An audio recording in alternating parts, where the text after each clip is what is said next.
Entonces, me permito recordar en pocas palabras algunas imágenes, las más explícitas y quizá las más recordables, a partir del centro del libro del Apocalipsis. Recuerdan el septenario cuarto, el de los signos, con las dos figuras más grandes y más esplendorosas, la de la mujer y la del dragón. Y luego las de las dos bestias, la política y la profética. Ese es el centro mismo del libro del Apocalipsis. Un poco más lejos, avanzando en el libro, otro signo que es importante recordar, sobre todo para lo que vamos a ver a partir de hoy, el del Hijo del Hombre. El Hijo del Hombre que viene a juzgar la tierra con la hoz en la mano. No sé si recuerdan eso. La hoz es el signo mismo del juicio, lo que es capaz de cortar, de discernir, de separar lo malo de lo bueno, el cáncer del órgano sano. Ese sexto signo, el del Hijo del Hombre, inicia una larga sección que podríamos llamar la sección del juicio, que se prolonga de hecho a lo largo de todo el quinto septenario, el de las copas, que es el que Enrique nos dio como última parte de lo que ya hemos visto. Este quinto septenario es breve, a tal punto que algunos exégetas lo consideran como una especie de doblete del tercer septenario, de la trompeta. Creo que Enrique no me va a contradecir sobre eso. Enrique no. que lo profundizó más que yo. Pero en realidad este quinto septenario establece como un eslabón indispensable para introducirnos en el juicio que podríamos llamar final. Y ya veremos la significación exacta de estas palabras, o lo más exactas posibles, en el lenguaje de Juan, que no es el nuestro. Las imágenes del juicio final nos van a asombrar, porque nosotros tenemos las de Miguel Ángel, ¿no es cierto?, en la Sixtina. Y nos va a asombrar de qué manera el Apocalipsis, digamos, aborda esto que podemos llamar juicio final. Más profundamente que nunca, dos septenarios sucesivos, el quinto y el sexto, quedan profundamente imbricados. Hoy comenzamos con el sexto septenario. Quedan totalmente ligados uno en el otro.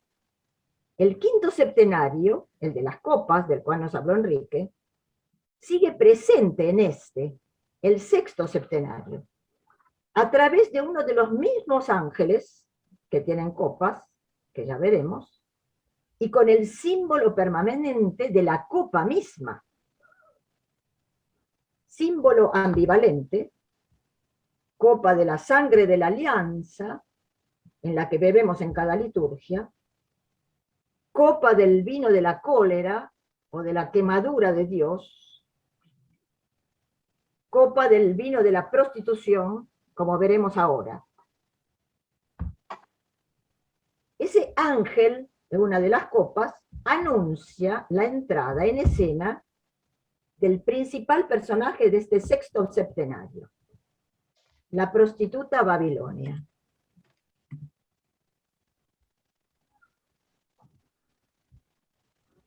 Viene uno de los 7 ángeles que tienen las 7 copas, ¿ven? Uno de los que ya vimos. Y habla conmigo diciendo: ven, te mostraré el juicio de la gran prostituta sentada sobre las aguas inmensas. Con ella se prostituyeron los reyes de la tierra y se embriagaron los habitantes de la tierra con el vino de su prostitución. Me transporta en espíritu al desierto. Y veo una mujer sentada sobre una bestia rojo escarlata, cubierta de nombres de blasfemia, que tiene 7 cabezas y 10 cuernos. La mujer está vestida de púrpura y escarlata, resplandeciente de oro, piedras preciosas y perlas. Lleva en su mano una copa llena de horrores y de las inmundicias de su prostitución. Sobre su frente, un nombre escrito, un misterio. Babilonia la Grande, madre de los prostituidos y de los horrores de la tierra.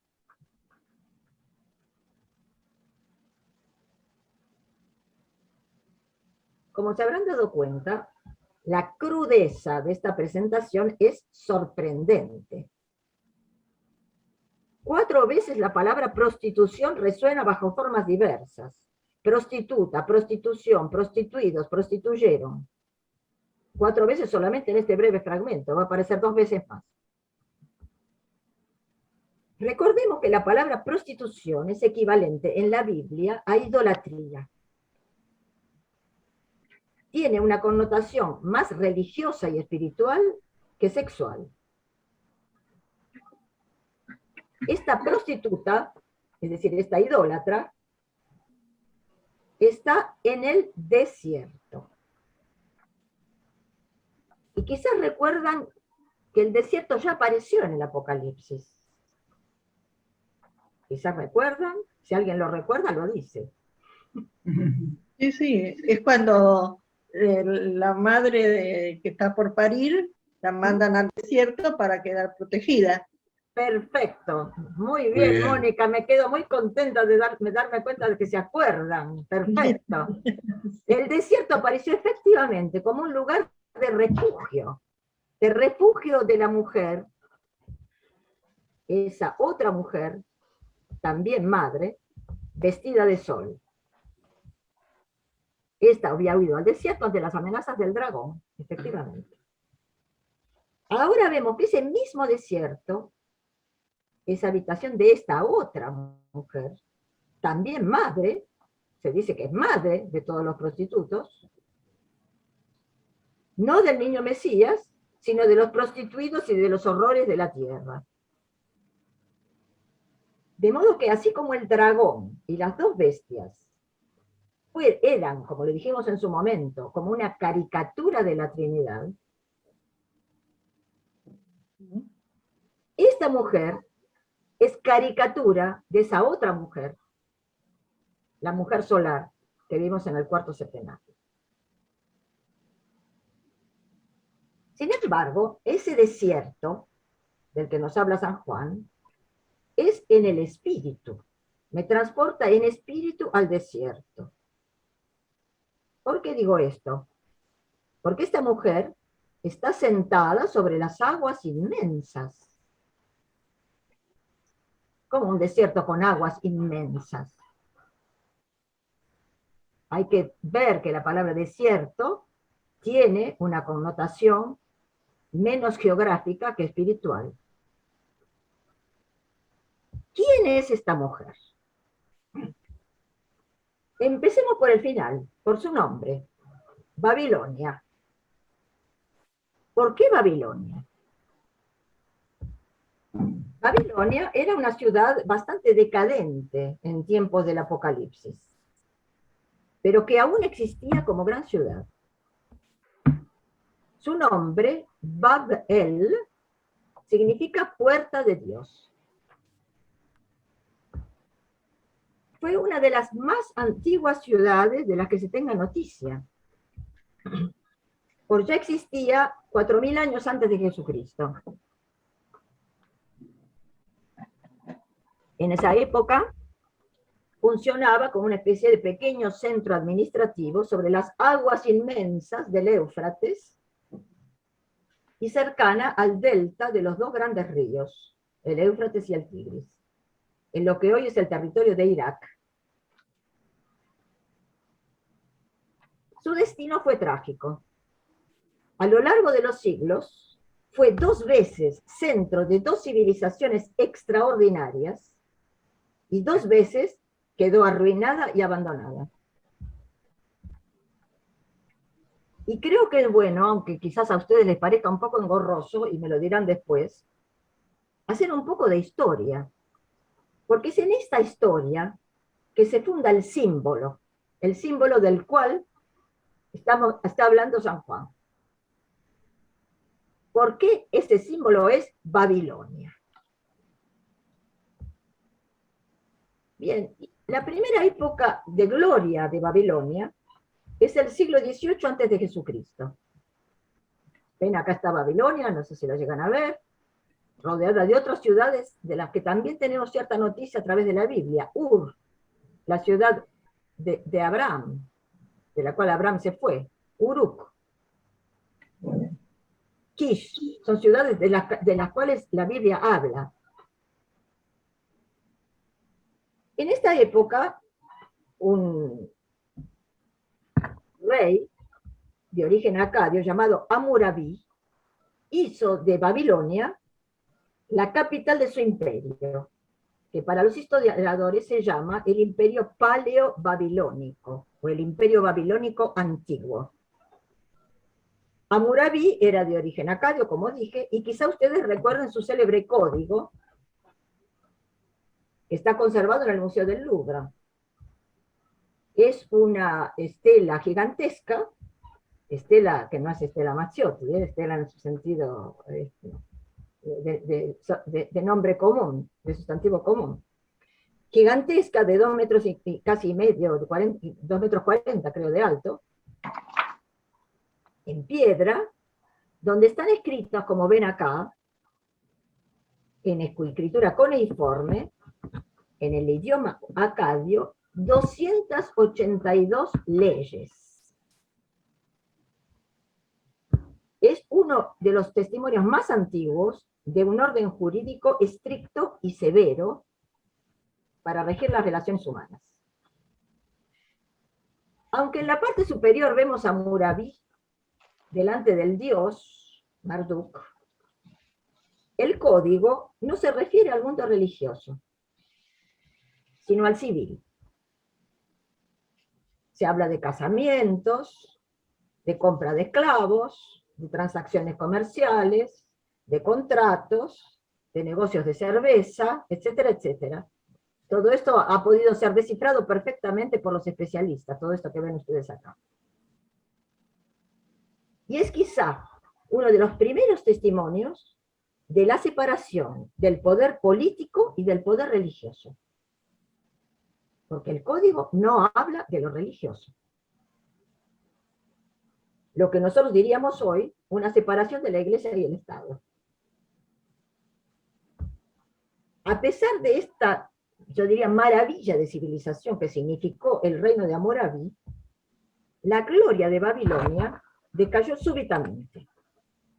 Pasó muy rápido. Hititas, casitas, asirios, la destruyeron varias veces durante 10 siglos. Hasta que en el año 605 antes de Cristo, surgió una nueva gran figura, esta vez de origen caldeo, cuyo nombre sí ustedes conocen, Nabucodonosor. Él fundó las bases de un nuevo imperio babilónico, es lo que acá está en verde, e hizo de Babilonia una de las grandes maravillas del mundo antiguo, una urbe gigantesca para la época, 975 hectáreas tenía, 43 templos dedicados a diferentes dioses, puentes sobre el Éufrates y jardines colgantes. Nabucodonosor es muy conocido por la Biblia. Es él quien castigó al reino de Judá, porque el reino de Judá, el pequeño reino de Judá insignificante, en acá está Jerusalén, se había aliado con el gran enemigo de Nabucodonosor, que era el faraón de Egipto. Y Nabucodonosor venció en la batalla de Carquemis, que como ven está aquí en el norte, no sé si llegan a ver el puntero mío,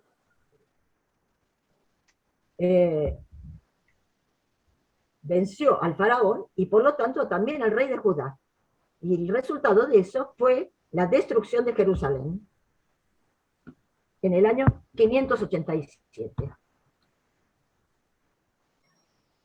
Es la época del profeta Jeremías, que trató desesperadamente durante años de que Judá no se resistiera al invasor babilónico. Y eso lo hizo Jeremías, aún a riesgo de ser considerado una antipatria, como lo fue. Jeremías quería evitar lo que ocurrió, la destrucción de Jerusalén y la deportación de gran parte de su población. Entre los deportados a Babilonia, hubo uno muy célebre, el profeta Ezequiel.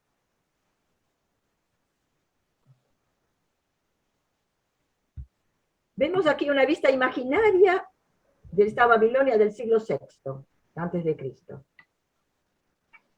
basada en lo poquísimo que quedó de tanto esplendor. Aquí un pedacito de lo que se llamaba la vía procesional. No sé si llegan a ver el cursor. Sí, sí.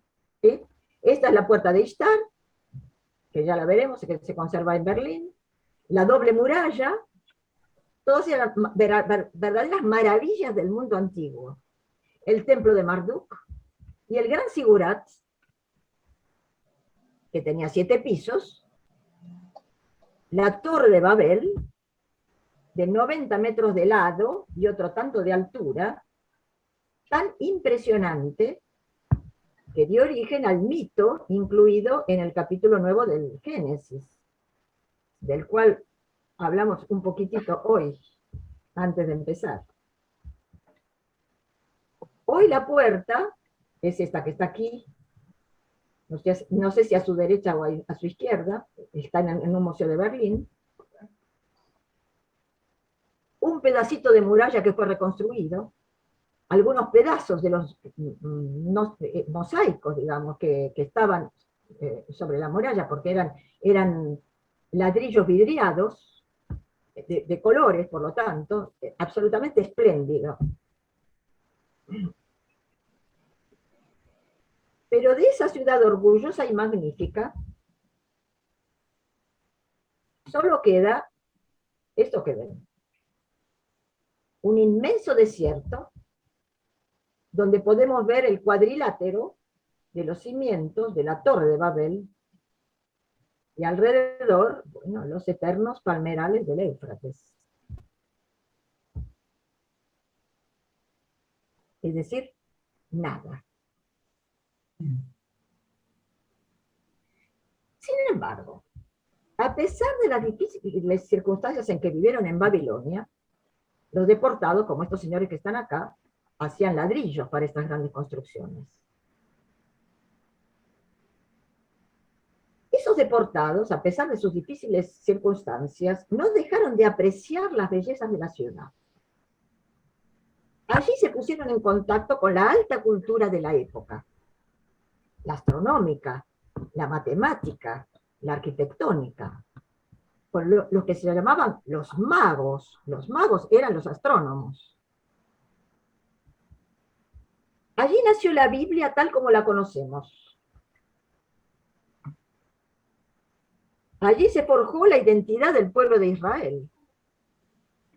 El hebreo bíblico, en primer lugar, que terminó de cristalizarse. Allí, a falta de templo, se fortalecieron los ritos domésticos del Shabbat y de la Pascua, que siguen siendo absolutamente esenciales para el judaísmo en el siglo XXI. Allí aprendieron una nueva lengua, el arameo.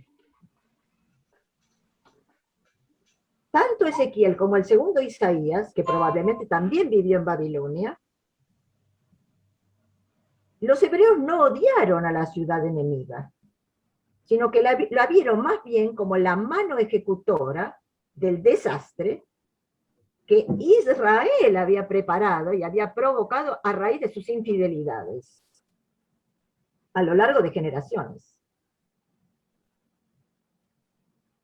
Sin embargo, a pesar de esta convivencia y de esta connivencia más o menos aceptada, el anuncio del posible retorno a la Tierra Amada es recibido con júbilo. Es así como se inicia lo que se llama el segundo Isaías, es decir, ese profeta, que no sabemos quién fue, cuyos oráculos y cuyos cantos están incluidos en el rollo de Isaías, que había vivido muchos siglos antes. consolaos, consolaos, pueblo mío, que pronto vendrá tu salvación. Todos conocemos ese canto. Y el retorno se produce cuando el imperio neobabilónico, ese de Nabucodonosor que ya había muerto, ese imperio babilónico cae estrepitosamente, después de apenas un siglo de existencia, en manos de los persas, en el año 539. La fastuosidad de Babilonia, esa ciudad que fue admiración de todos, se marchita rápidamente. Y para colmo, un nuevo imperio debía presentarse 2 siglos después de los persas, el griego. Efectivamente, Alejandro conquista Babilonia y muere en Babilonia en junio de 323 a.C., poniendo así una especie de sello de duelo a la lenta agonía de la ciudad.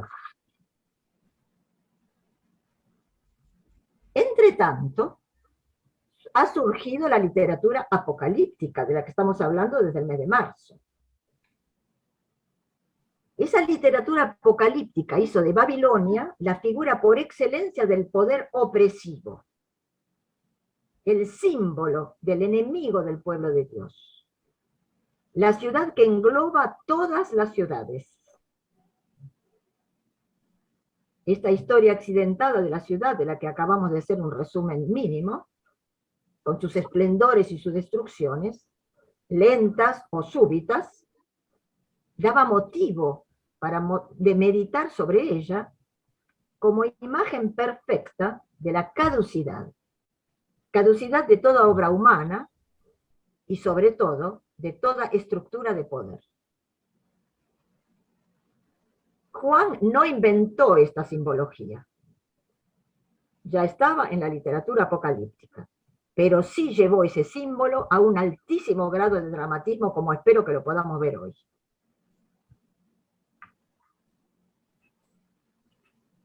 Y antes de adentrarnos en el texto mismo, que apenas hemos esbozado, debemos decir algo sobre la ciudad en general, de lo cual ya habló Enrique, uno de los encuentros anteriores. ¿Qué significa la ciudad en la Biblia?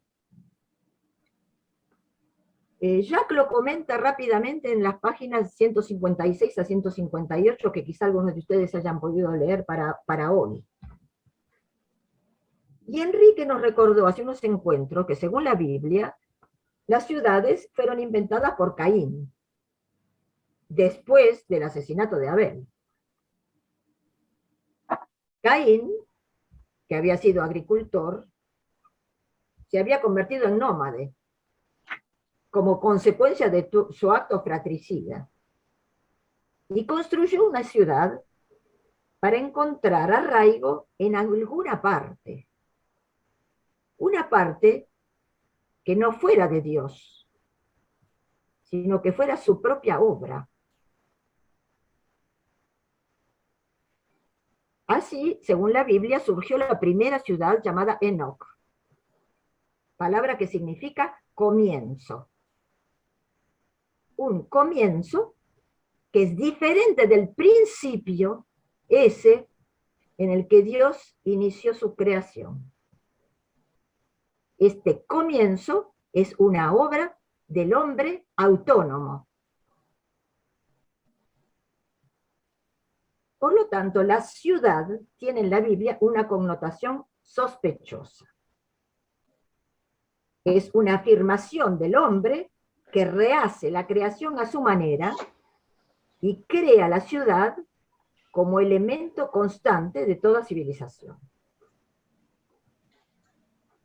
Jacques Ellul, el teólogo protestante del que hablamos muchas veces y que Jacques cita muy a menudo, dice: por la ciudad trabaja el comercio, se desarrolla la industria, las flotas recorren los mares, allí estallan el lujo y la belleza, allí se levanta el poder, y todo es vendible. Acá esta luz. Por favor, si pueden apagar los micrófonos, gracias.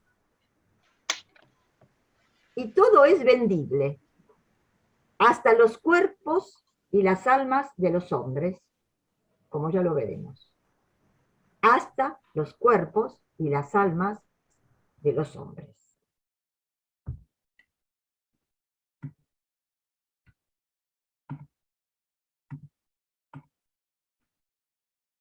Y Jacques dice, ¿quiere alguien leer el texto este de Jacques? Para cambiar un poco la voz. ¿Lo leo, Clara? Sí, cómo no. La búsqueda de autosuficiencia, de poder militar y económico, de actividad guerrera y excelencia técnica, de conquista del espacio, parece inherente a la existencia de las ciudades. Ninguna puede competir con la representación mítica de Babilonia. Daniel 4. Esta sintetiza el espíritu mismo de la ciudad que quiere ser puerta de Dios, como lo indica la etimología de su nombre. Pero Dios, ante esta actividad humana, no se queda inactivo.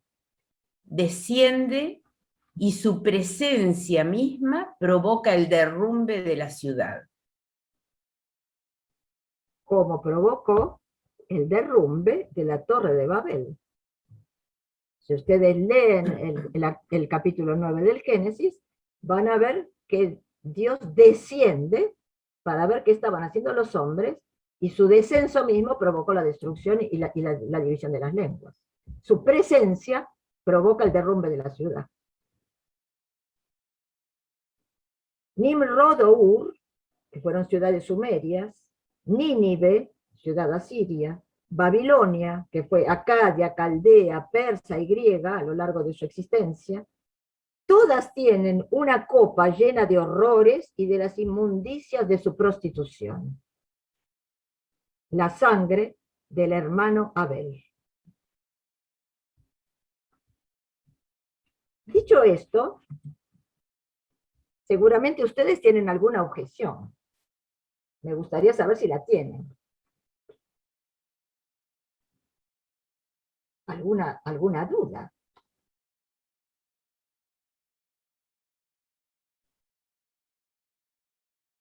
¿No? Vos decís con respecto a estos símbolos, la copa, la sangre. Con respecto a este concepto de lo que es la ciudad. Yo creo que yo estoy de acuerdo con lo que dice. Muy bien. Me parece que la ciudad es eso. Y resulta que Jerusalén también es una ciudad. Pero es una ciudad sagrada. Pero es esa la objeción. A ver, ¿qué pasa? Si la ciudad es el centro de todos los horrores, ¿cómo puede haber una ciudad santa? ¿Comprende lo que digo? ¿Sí? Porque tiene el templo donde está Yahvé. Jerusalén tiene el templo. Sí, es verdad. Pero bueno. Y aparte es un tipo de la Nueva Jerusalén. Muy bien, fantástico, eso seguro, y más hablando del Apocalipsis, ¿no es cierto? La Nueva Jerusalén ya la veremos en el próximo septenario, ya la vemos al final de este también. Jerusalén es también una ciudad de la que se hace el elogio a lo largo de muchísimos textos. Ciudad donde todo se junta en unidad, dice el Salmo 122. Sí, Jerusalén es una ciudad. Es una ciudad, con todo lo que esto implica y que acabamos de decir. Es una ciudad que Dios no eligió. La eligió David. Una ciudad mediocre, de una tribu menor. Sí, perdón, David. Vos no fuiste. No. El otro David, entonces, no el que está en Basilea. Una ciudad mediocre, jebusea, de una tribu insignificante, que David tampoco fundó, sino que la eligió para capital de su reino. Y Dios, y es acá lo que me parece más interesante, Dios se sometió a la elección del hombre. Dios nos concedió lo que Él no quiso ni hizo. Una ciudad santa. esa Jerusalén de la que estamos hablando es obra del hombre santificada por Dios. El Señor fundó Sión, dice uno de los salmos. ¿Qué Sión fundó el Señor? No es la que David hizo capital de su reino. El Señor fundó Sión sobre las santas montañas. Ama sus puertas más que todas las moradas de Jacob. Esa es la ciudad jebusea. Esa es la ciudad, aún la que tenía el templo. Lo cierto es que el Señor amó a Jerusalén porque David la amó, porque Salomón la amó. La hizo centro de su acto de salvación. Esperó en ella la respuesta a su acto de increíble humildad y generosidad ante las decisiones de los hombres. Como un padre que acepta las decisiones de sus hijos. Puse mi salvación en Sión, dice Isaías, en capítulo 46. Puse mi salvación en Sión. ¿Y cómo respondió Jerusalén? Jerusalén respondió mal, porque es una ciudad. Jesús se acerca y ve la ciudad, Jerusalén, y llora sobre ella, y dice, si hubieras reconocido en este día tú también lo que lleva a la paz. Vendrán días en que te rodearán y te arrasarán a tierra y no dejarán en ti piedra sobre piedra, porque no has reconocido el tiempo en que fuiste visitada. En el Evangelio de Lucas, capítulo 19. Si hubieras reconocido. Ciudad santa, entonces, porque Dios la adoptó, pero Jerusalén es también ciudad de sangre, y sufrió la suerte de todas las ciudades. Fue destruida y saqueada más de 15 veces a lo largo de su historia. Y aún hoy, su destino es tremendamente frágil. Si la amamos, es porque Dios la amó. Si la amamos es porque, como dijo Agustín, es el símbolo de otra ciudad que veremos luego. Esa Jerusalén nueva hacia la cual todos subimos. ¡Qué alegría cuando me dijeron, vamos! Nuestros pies se detienen en tus puertas, oh Jerusalén. Salmo 122. Eso es Jerusalén. Pero hoy estamos todavía y vamos a seguir en Babilonia. La situación política en que vivieron los apóstoles hizo que la realidad concreta a la que se refería ese símbolo de Babilonia no fuera ya la ciudad de la que acabamos de hablar, esta que ya estaba semidestruida, sino otra ciudad que sí estaba en su apogeo. Cuando San Pedro escribe su primera epístola, termina de manera sorprendente con este saludo. La comunidad de elegidos que está en Babilonia os saluda. ¿Dónde escribía Pedro?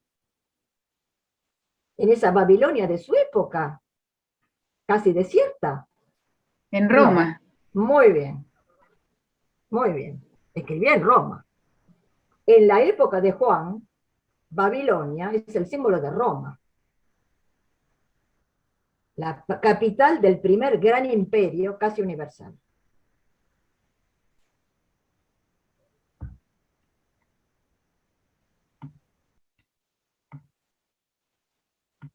Y volvamos a leer la descripción de Babilonia. Y veo una mujer sentada sobre una bestia rojo escarlata cubierta de nombres de blasfemia que tiene 7 cabezas y 10 cuernos. La mujer está vestida de púrpura y escarlata, resplandeciente de oro, piedras preciosas y perlas. Lleva en su mano una copa llena de horrores y de las inmundicias de su prostitución. Sobre su frente un nombre escrito, un misterio. Babilonia la Grande, madre de los prostituidos y de los horrores de la tierra. Yo veo a la mujer ebria de la sangre de los santos y de la sangre de los testigos de Jesús. Al verla, me asombro con gran asombro. La mujer está sentada sobre la bestia roja, la bestia política, que había salido del mar en el septenario cuarto, el de los signos. La mujer no es la bestia misma. Y más tarde sabremos que la bestia la odia. Pero lo cierto es que la mujer está sentada sobre la bestia y vestida con el color de la bestia, que es el de los césares romanos, el rojo escarlata. Su lujo es extraordinario. Oro, piedras preciosas, perlas. Y vemos una frase del texto de Jacques que por error no fue incluido en la edición que ustedes tienen, fue una falla de la editorial, y que les voy a leer hoy. El misterio de la mujer, su realidad simbólica, significativa, universal, descansa sobre tres bases. La prostitución demoníaca, signo bíblico de la infidelidad de Dios por la idolatría del dinero y del sexo, del poder y de la propaganda. El poder político de sus césares y de los demás soberanos, sus enemigos. Y la gran ciudad, desmesuradamente inhumana. Esa triple alianza demoníaca, política y urbana hace de Roma y de tantas otras Babilonias anteriores y posteriores el tipo acabado del poder deshumanizante y destructor de la tierra. Así lo prueba la experiencia a lo largo de la historia. Recuerdan que la mujer está sentada sobre 7...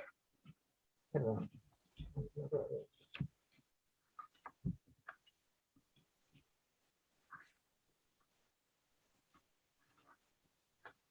Sobre como 7... Lo veremos después, perdón. Lo veremos después. Sigue un extraño pasaje, una especie de acertijo, que el ángel propone a Juan para interpretar esta visión y que yo considero que confunde más de lo que explica. No soy yo la única que cree eso, por supuesto. Y me dice el ángel, ¿por qué te asombras? Yo te explicaré el misterio de la mujer y de la bestia, la de 7 cabezas y 10 cuernos que la lleva. La bestia que viste era y no es más.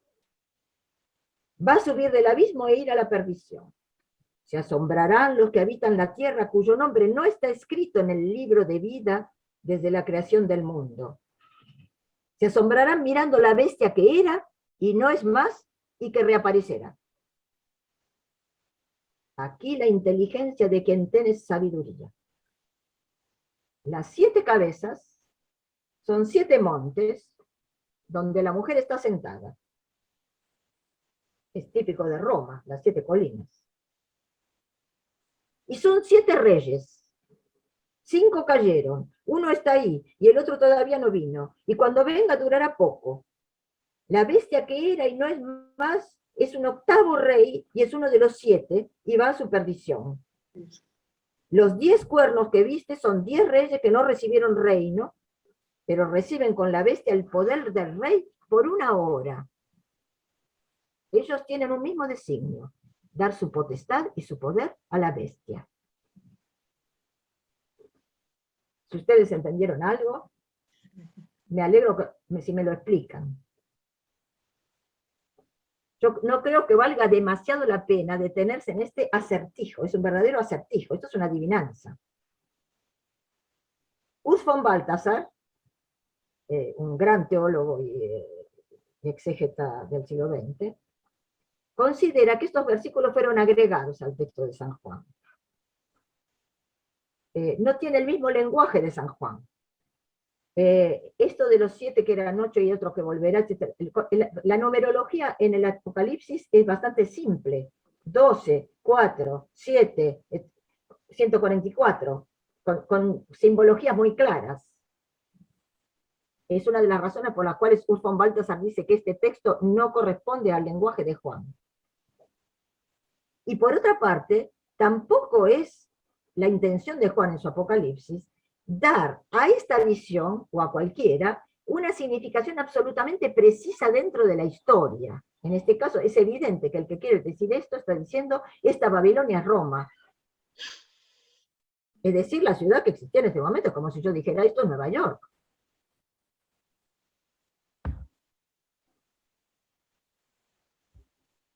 Roma como potencia mundial, 7 cabezas que son las 7 colinas sobre las que está construida, 7 reyes que deberían ser los emperadores romanos. Pero resulta que ningún cálculo posible de los emperadores puede acomodarse a los 7 reyes, ni a los 10 reyes mencionados, ni a esos 7 que son 8. Detrás de esta historia confusa y contradictoria, podría subyacer una leyenda sobre Nerón, que las malas lenguas afirmaban que no había muerto, sino que volvería, reaparecerá. Y Jacques comenta, apoyándose en Jacques Ellul, los cálculos e interpretaciones de los exégetas flotan aquí en la incoherencia y la incertidumbre. Jacques Ellul advierte prudentemente que es menester distinguir el posible lenguaje cifrado de este texto y el símbolo que importa saber comprender. Se dice que Babilonia es Roma. Roma es símbolo actualizado, presencia histórica de un fenómeno permanente, complejo y múltiple. La mujer está sentada sobre la bestia y por lo tanto descansa en su actualidad histórica sobre el poder político. Pero la bestia detesta a la mujer, es decir, que Roma será finalmente destruida por lo mismo que ella ganó, por el poder político. Ellul concluye, subrayando que los 7 y 10 reyes significan el poder político ilimitado, pero dividido entre numerosos jefes.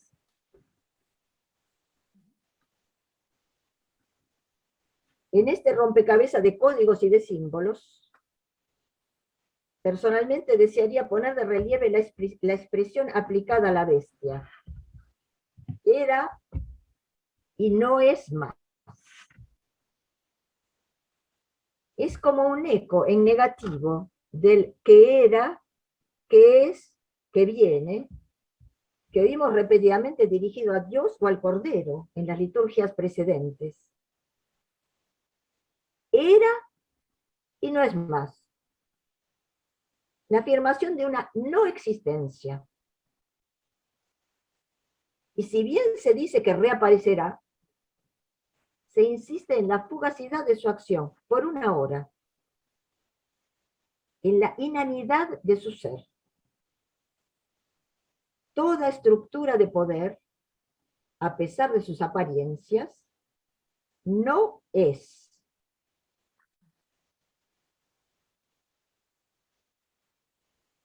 Esto en cuanto a la visión inicial.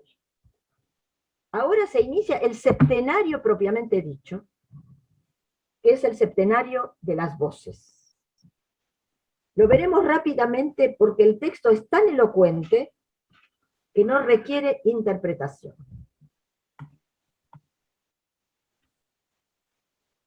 Después de esto veo otro ángel. Desciende de los cielos con gran poder. La tierra está iluminada por su gloria. Grita con gran voz diciendo, cayó, cayó Babilonia la grande, se ha convertido en morada de demonios, en guarida de todo espíritu impuro, en guarida de toda ave impura y repugnante. Pues todas las naciones bebieron el vino espumante de su prostitución. Los reyes de la tierra se prostituyen con ella, los mercaderes de la tierra se enriquecen con la potencia de su lujo. Este anuncio de la caída de Babilonia no es una novedad. Ya lo hemos oído. Se viene repitiendo desde el cuarto del septenario, es decir, 4 capítulos antes. Quizás recuerden ustedes a 3 ángeles que preludiaban la llegada de ese Hijo del Hombre con la hoz del que ya hablamos. Había 3 ángeles que lo anunciaban. ¿Qué decía el segundo de estos ángeles? Cayó, cayó Babilonia la grande, la que daba de beber a todas las naciones el vino espumante de su prostitución. Como ven, esto es un estribillo. Mucho más cerca de nuestro texto de hoy, en el quinto septenario, del que nos habló Enrique, cuando el séptimo ángel derrama su copa en el aire, se ve que la ciudad se parte en 3 pedazos, y que Babilonia la grande es convocada frente a Dios para que Él le dé la copa del vino espumante de su quemadura. Esta vez, la tercera, con esta primera voz, Babilonia cae efectivamente, se desintegra, vuelve a ser desierto. Ese desierto donde Juan fue conducido para este septenario en el Espíritu. Pero esa desintegración no es la de los hombres que en ella habitan.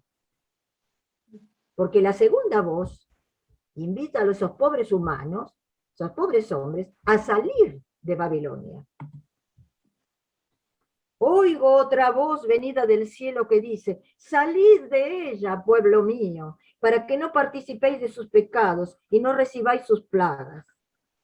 Sus pecados se han acumulado hasta el cielo y Dios se acuerda de sus injusticias.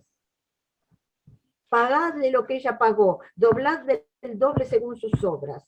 En la copa en que mezcló todo, mezclad para ella el doble. En lugar de gloria y lujo, dadle tormento y duelo, porque en su corazón dice, estoy sentada como reina, no soy viuda, no veré duelo. Por eso en un solo día llegarán sus plagas, muerte, duelo, hambre. Será quemada por el fuego, pues es fuerte el Señor que la juzga.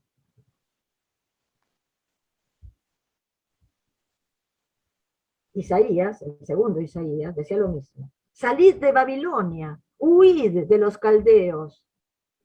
Anunciad con voz de júbilo, hacedlo saber, proclamad hasta los extremos de la tierra. El Señor ha rescatado a su siervo Jacob.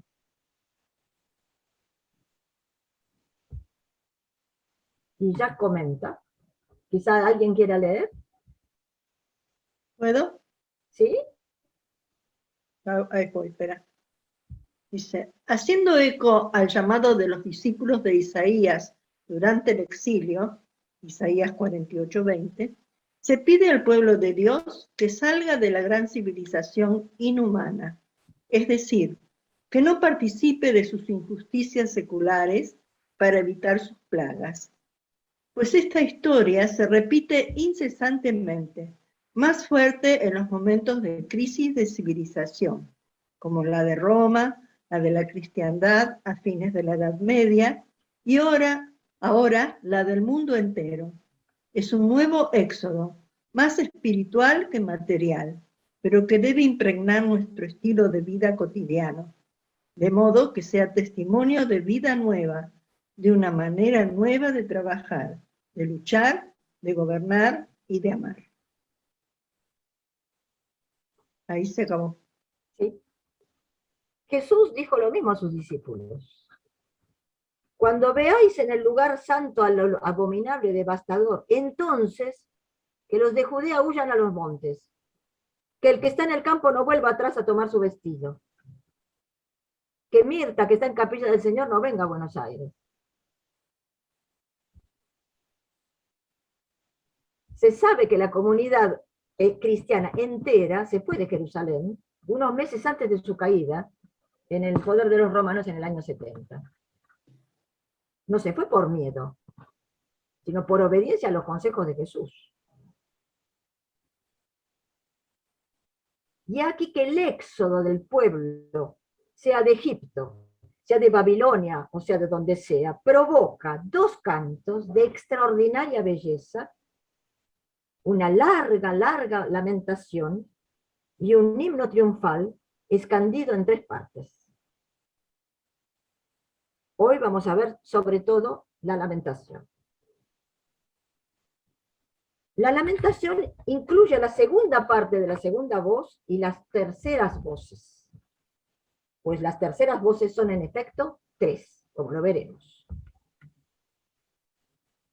Y lloran y se lamentan sobre ella los reyes de la tierra, que se prostituyeron con ella y compartieron su lujo cuando ven el humo de su incendio.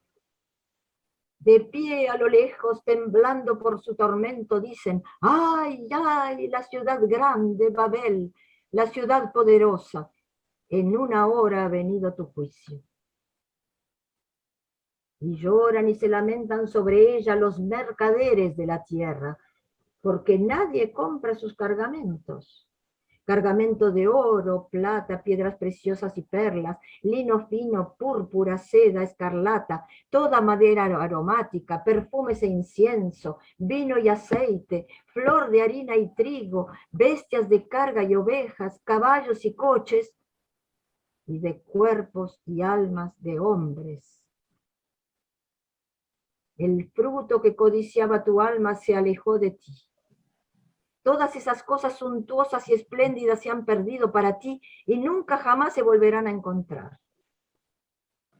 Los mercaderes que con ellas se enriquecían, de pie a lo lejos, estremecidos por su tormento, dicen llorando y lamentándose: ¡ay, ay, la ciudad grande, Babel, vestida de lino finísimo, púrpura y escarlata, resplandeciente de oro, piedras preciosas y perlas! En una hora fue devastada tanta riqueza. Y todo capitán, todo navegante y todo marinero, y los que obran en el mar están de pie a lo lejos, gritan mirando el humo de su incendio y dicen: ¿quién es semejante a la ciudad grande? Y echan polvo sobre su cabeza, gritan, lloran y se lamentan diciendo: ¡ay, ay, la ciudad grande, por la que se enriquecieron con su lujo todos los que tienen naves en el mar! En una hora se transformó en desierto. Exultad por ella, cielo, santos, apóstoles, profetas, pues Dios juzgó en ella vuestro juicio. Un ángel potente alza una piedra grande como rueda de molino, la arroja al mar, diciendo: así de golpe será arrojada Babilonia, la ciudad grande, y no se la encontrará jamás. Un pequeño paréntesis. El ángel que arroja la piedra de molino recuerda el final del libro del profeta Jeremías. Jeremías, que se había exiliado en Egipto, recomienda a su discípulo Serayas que vaya a Babilonia, donde ya están los deportados, y lea entero, en voz alta, el libro de sus propias profecías, el libro de Jeremías. Y le recomienda a su discípulo. Y luego, apenas hayas acabado tú de leer en voz alta este libro, atas a él una piedra y lo arrojas al Éufrates. Y dices: así se hundirá Babilonia y no se recobrará del mal que yo mismo, el Señor, voy a traer sobre ella. En el momento en que Jeremías dice esto, Babilonia es la magnífica y espléndida ciudad de Nabucodonosor. Y en Juan, este recuerdo de Jeremías no hace sino acrecentar el llanto de las terceras voces. La voz de los citaristas y de los músicos, de los flautistas y de los que tocan la trompeta, no se oirá en ti jamás. Ni artesano alguno de ningún arte se encontrará en ti jamás. La voz de rueda de molino no se oirá en ti jamás, ni luz de lámpara resplandecerá en ti jamás. La voz del esposo y de la esposa no se oirá en ti jamás, porque tus mercaderes eran los magnates de la tierra, porque tu droga extravió a todas las naciones. En ella se halla la sangre de los profetas y los santos y de todos los degollados de la tierra.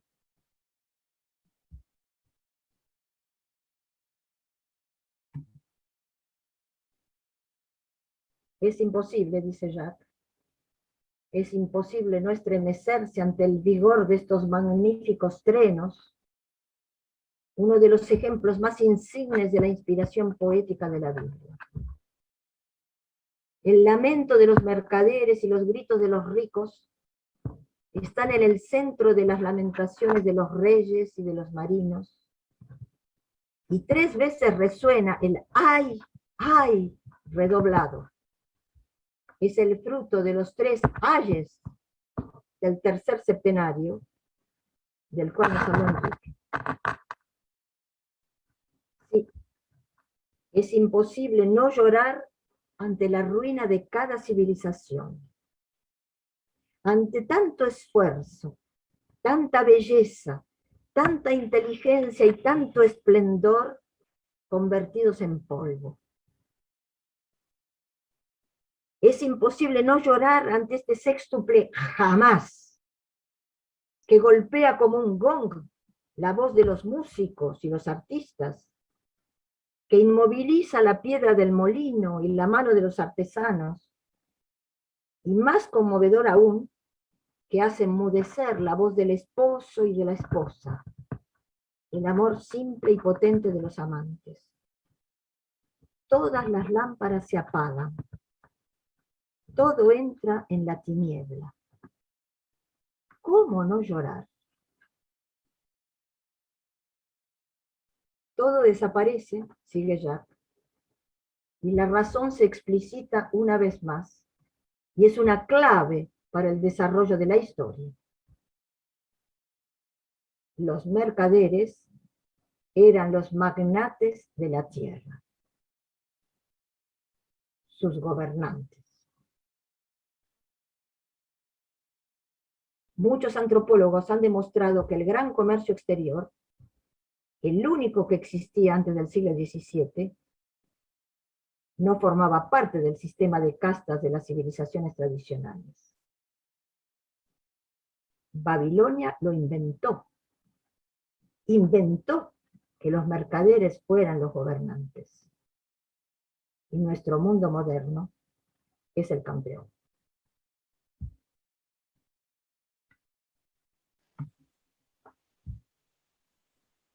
Cuando Jeremías estaba preso en el patio de la cárcel, era un poco antes de que Nabucodonosor destruyera Jerusalén, la palabra de Dios, hacedor de la tierra, le fue dirigida. Grita hacia mí, Jeremías, y te responderé. Te revelaré grandes cosas inaccesibles que no conoces. Grita hacia mí. ¿Acaso pensabas, Jeremías? Dice el Señor. Son palabras de André Neher en su libro Jeremías. ¿Acaso pensabas, Jeremías, que tu plegaria era un desafío y que las preguntas que me hacías superaban mi poder de respuesta? Grita, pues, interroga una vez más. Llámame, invócame. Mi presencia infinita no puede satisfacerse de tus modestos acosos. Tengo tantas cosas para revelarte, tantos secretos encerrados para entregarte, tantas ciudadelas inaccesibles para abrir a tu plegaria. Grita, ora. Mi generosidad infinita tiene necesidad de tu llamado.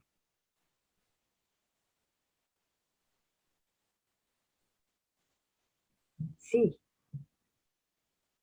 ¿Quién de nosotros tiene coraje de gritar hoy esas lamentaciones ante Nueva York o París, ante Tokio, Pekín o Moscú o Buenos Aires?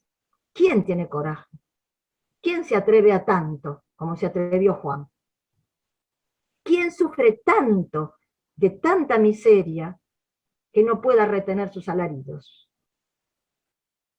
Pero el Señor, Dios, pide nuestra plegaria, mendiga nuestro pedido, mendiga nuestra invocación y también mendiga nuestra alabanza, y es lo que veremos la próxima vez.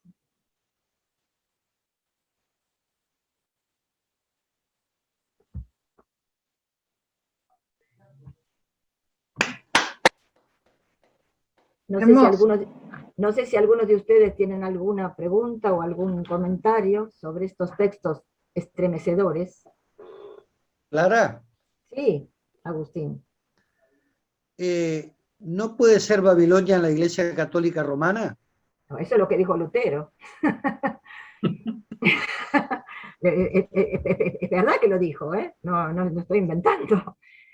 En cada momento de la historia se asimila Babilonia a realidades de poder, a poderes políticos o políticos religiosos, como puede haber sido la Iglesia Católica Romana en el momento de Lutero. Ahora ya no lo es más. Pero puede seguirse atribuyendo. También se puede atribuir a otras iglesias. Y por supuesto a otras grandes ciudades que no son solamente Buenos Aires. Yo creo que no solo es la pobreza del pueblo, los empresarios, los grandes mercaderes también lloran con esta crisis porque se les volvió en contra, porque si el pueblo no tiene dinero, ellos tampoco reciben.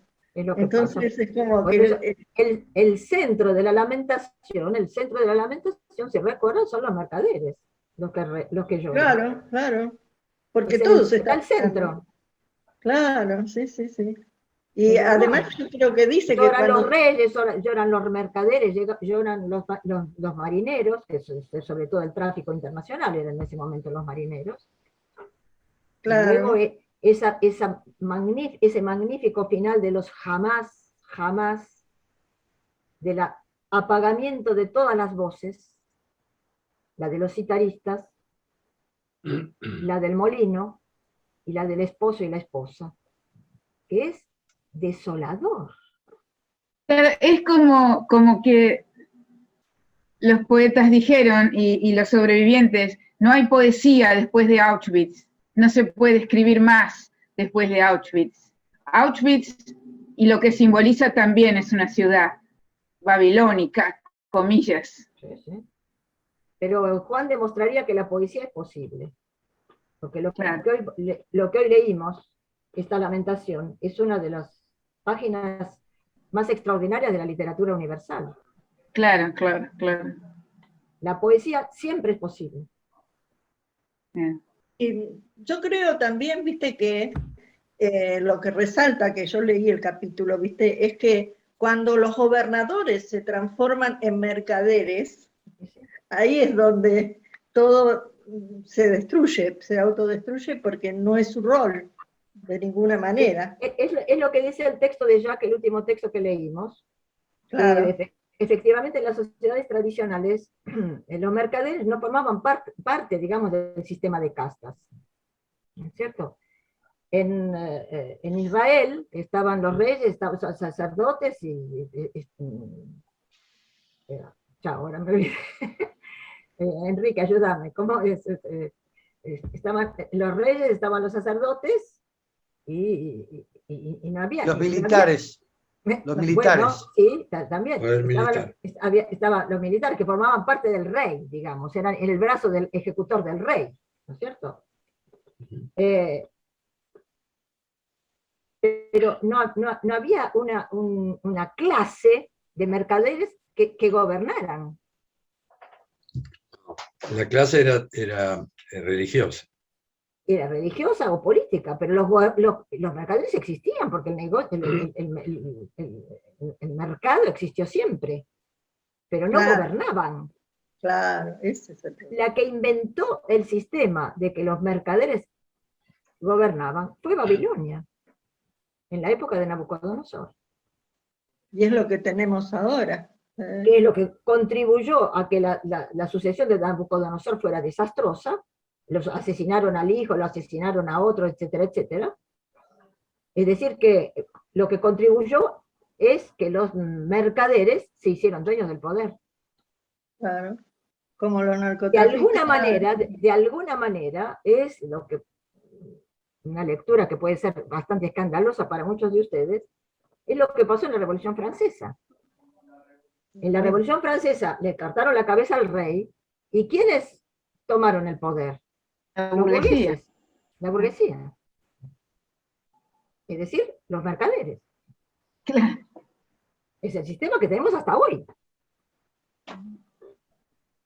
Claro, pero el gobierno es mercader abiertamente, los gobiernos, porque gobiernan claro. hacen mercancía con la droga, con las vacunas, con los medicamentos, con todo. Con todo, Por lo dirigen ellos.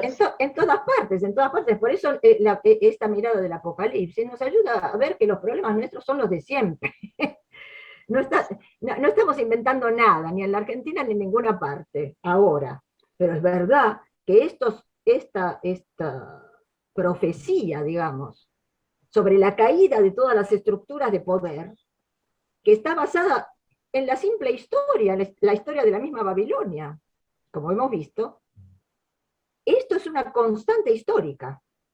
Por eso no hay que tener miedo, no hay que desesperarse, no hay que estar desesperado porque hay que cambiar, porque va a cambiar solo, se va a caer solo. Exacto. Con la venida de... Eso sería un poco digamos, la lección que puede darnos el Apocalipsis en estos capítulos que estamos leyendo. Exacto. Totalmente.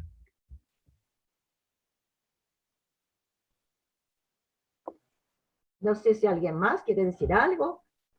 Ya es tarde, son las 9:45.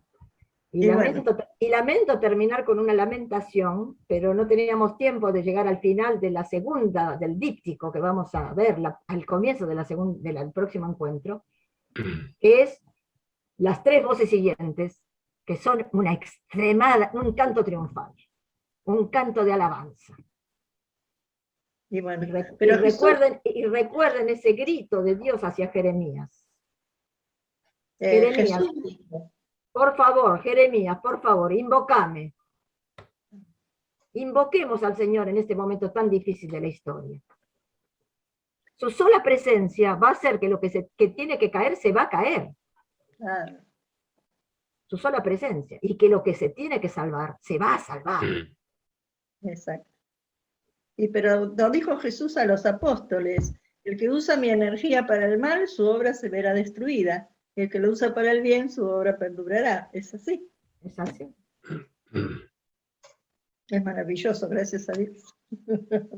Y tengamos cuidado de que nuestra obra esté llena de esa energía de vida. Exacto. Gracias. Gracias a todos. Muchas gracias, Clara, hermosísimo. Como siempre.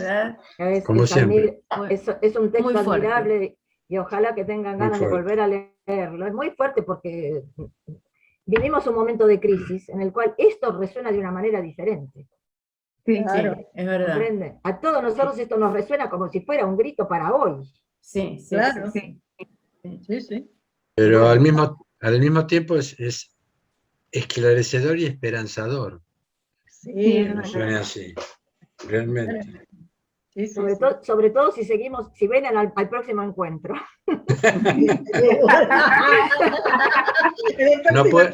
¿No puede ser mañana? Si vienen al próximo encuentro, les juro que se va a mejorar la cosa.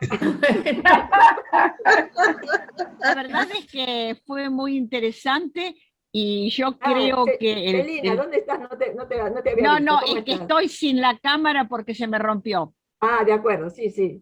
¿Cómo estás? Sí, ahí está que no se ve bien. No, quería decir que realmente me parece muy interesante y que el tema de Babilonia es un tema que da para mucho porque ha sido uno de los temas más trabajados por los padres de la iglesia, ¿no? Exactamente. Y creo que sería interesante por ahí a lo mejor alguna charla sobre lo que han dicho algunos santos padres sobre la identificación con Roma, por ejemplo. Y por otra parte quería comentar que lo de que Babilonia es la Roma de los papas, antes de Lutero lo dijo Pedro Waldo, ¿no? Sí, efectivamente, yo digo Lutero porque es el más conocido. Claro, porque Lutero lo hizo escandaloso, pero... Y porque David me dijo al comienzo de la charla que había estado leyendo Lutero. Y porque tuvo más éxito, pero claro, dijo Pedro Waldo. Quería también decir que, no digo tan fuerte, pero también era una idea de Francisco de Asís, y Margarita Porete, a toda el clero de Roma lo llamaba la iglesia pequeña. Sí, por supuesto. La iglesia pequeña en el sentido de la gracia, ¿no? O sea que ahí, ahí la iglesia grande eran los auténticos santos, ¿no? Y ahí no había. Así que creo que es un tema que realmente da para mucho. Te felicito, muy linda la reunión. Lo que pasa es que tenemos poco tiempo para desarrollarlo, ¿no es cierto? Claro. Lo que estamos haciendo ahora es realmente una lectura del Apocalipsis. Claro, es lo que tratamos de hacer en este curso. Pero ya varias veces, Elina, vos has intervenido con cosas que nos hacen pensar que hay que hacer otros cursos a lo largo del año que viene. Así es. Hay que hacer más cosas. Exactamente. Muchas gracias por tu aporte. Gracias. La parte histórica también estuvo muy linda, Clara. Muchísimas gracias. Me alegro que les haya gustado. Gracias por el Realmente, encuentro de hoy. sí, fue muy fuerte toda la clase, Porque de Babilonia para nosotros no significa nada, no implica ninguna memoria de algo histórico. Claro. ¿No? Mientras que para Juan sí lo significaba. La ciudad todavía existía y lo que había significado, ¿no es cierto? A lo largo de toda la Biblia y de toda la historia reciente, digamos. Y qué, Clara. Sí. Y qué interesante que Babilonia, que era tan fuerte al lado de la pequeña Jerusalén, hoy Babilonia es un desierto, en cambio Jerusalén existe, ¿no? Exactamente. Y Roma también existe. Sí. Porque el Apocalipsis identifica a Roma con Babilonia, de hecho, ¿no? Babilonia es el símbolo de Roma, o Roma símbolo de Babilonia, no sé cómo decir cuál es símbolo de cuál, pero para la mentalidad de Juan, esa mujer sentada sobre la bestia, esa es Roma, la sede de los emperadores infames que mataban a los cristianos. Para la mentalidad de Juan era esa, seguramente. Pero al mismo tiempo Juan tiene una visión universal, con lo cual eso se aplica a todos los, como dijimos, a todas las grandes potencias a lo largo de toda la historia. Exactamente. Gracias, Agustín. Bueno, los dejo entonces, nos dejamos mutuamente, sobre todo David para que vaya a dormir, y les agradezco muchísimo su atención. Me ayuda muchísimo la presencia de ustedes, porque pasa a través de la pantalla, la verdad, y me ayuda a poder entrar en el texto con la pasión con que soy, digamos, con que me entusiasma, digamos. Tanta belleza, tanta verdad, tanta exactitud, tanta profundidad, tanta esperanza. Gracias, Clara, muchas gracias. También tu pasión pasa de las pantallas para nosotros. Sí. Así es. Es así. Mejor. Gracias, Clara. Chao. Gracias a todos. Gracias a todos. Gracias a Elsa. Hasta la próxima. Sí, gracias, Elsa. Gracias a Graciela, que estuvo por primera vez. Gracias, Graciela. Gracias, Graciela. El jueves próximo es la... El jueves próximo, el jueves 30, nos volvemos a encontrar.